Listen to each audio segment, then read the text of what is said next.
This is After Ian.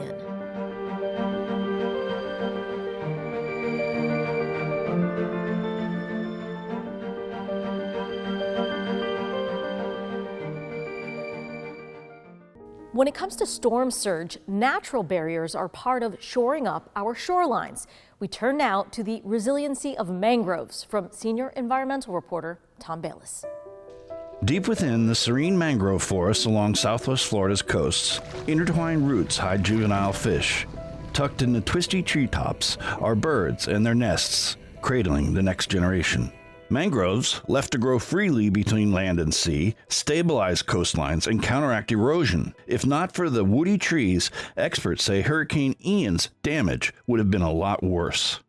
Even a year after Ian, all of the damage it did in dollars, in lives, and to the environment has not been totaled. But data compiled after Hurricane Irma, which hit southwest Florida in 2017, gives us a clue as to what we're going to learn. There would have been $13 million of greater damage to the Collier County landscape than actually existed. Now, mind you, that wasn't a surge-intensive storm, and again, those mangroves are only on the backside of the islands. They're not out there at the leading edge. So that gives you a sense of how important they can be. Michael Savarese, a coastal geology professor at the Water School at Florida Gulf Coast University, studies how important mangrove forests are, not just to critters that call the trees home, but for the incredible way the roots and branches beat back storm surge. I don't think there is an ecologist working today that wouldn't put their life on their line to protect, restore, and conserve mangrove forests. And the same should be said of our dunes. Dunes should be treated with the same kind of respect and care, I would argue, as mangroves. Oftentimes a community in the aftermath of a storm, they're quick to throw sand on a beach. The beaches will come and go and come and go. If you protect your dune, you keep your dune healthy, everything out in front of it will do its own thing and restore itself naturally. But damage that dune, and then you open up everything behind it to devastation and trouble. Savarese was amazed that Hurricane Ian's storm surge grew to 18 feet in places. He worries what would happen if a similar wall of water hit another estuary that didn't have so many native mangroves. The mangroves undoubtedly helped attenuate that surge.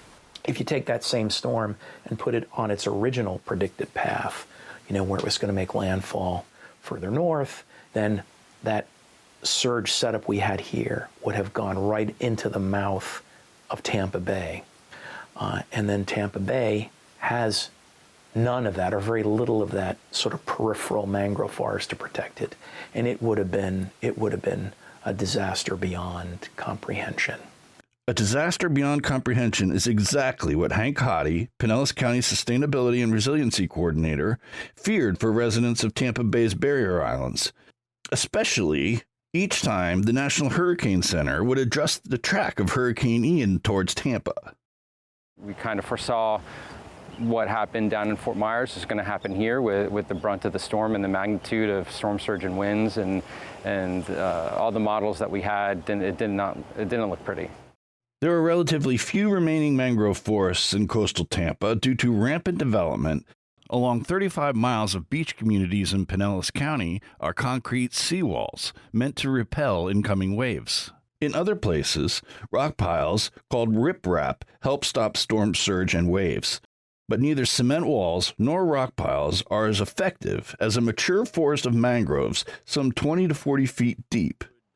Hottie knows his region dodged a bullet with Ian and its massive storm surge. An 18-foot storm surge in Pinellas County, it would be quite devastating. Just along the beach behind me, within a quarter mile of what is the erosion control line, we have $10 billion of property. So Pinellas County is incredibly built out with hardened infrastructure, what we call gray infrastructure. And we are trying to implement green infrastructure or natural infrastructure as much as possible, especially mangroves. And they are really important, especially in the face of sea level rise. In Bonita Springs, at the Vester Marine Field Station, a tall mangrove forest protects nearby luxury homes. But mangroves were removed from immediately around the FGCU facility when it was just a mom-and-pop hotel before being donated to the university. The established mangrove forest saved millions of dollars in residential property that Hurricane Ian would have destroyed. I have no doubt, as harsh as that storm surge was on Southwest Florida, that it would have been many times worse if we hadn't put energy starting in the 1970s to protect mangroves as much as we could. Any physical barrier to the movement of water is going to slow the water up and back it up. So if you've got a mile of mangroves slowing that water up, then whatever storm surge happens on the backside of those mangroves is going to be delayed, is going to be less deep, and is going to be less long. And so, yeah, that's it. I mean, mangroves have all kinds of functions, but in terms of storm surge, they're probably our best green infrastructure for preventing those storm surges from being worse. Without the protection of mangroves, the Vester Station is still being rebuilt a year later due to the destruction wrought by Hurricane Ian. Everham said, in Pinellas County, they need to plant mangroves because they don't have any left. In Southwest Florida, we need to plant mangroves because we don't have enough in the right places. You can't depend on natural forces to restore mangroves. We should be planting more mangroves. Now, post-Ian, what I'm trying to say to people is we don't, because of development, but more because of sea level rise, we don't need to put mangroves where they were 50 years ago. We need to plant mangroves where they'll need to be 50 years from now, 10 years from now, 5 years from now, next year. We've got to start to prepare this shoreline for the changes that we're already experiencing or continue to experience. Mangroves can play a real role in making our communities more resilient. So let's just embrace that. There are many more stories and more of holding our community leaders accountable as we rebuild after Hurricane Ian. Please stay with WGCU as we continue to gather the news and present it at WGCU.org, on WGCU FM, and right here on WGCU PBS. We want to say thank you to all for helping us tell the stories of Hurricane Ian.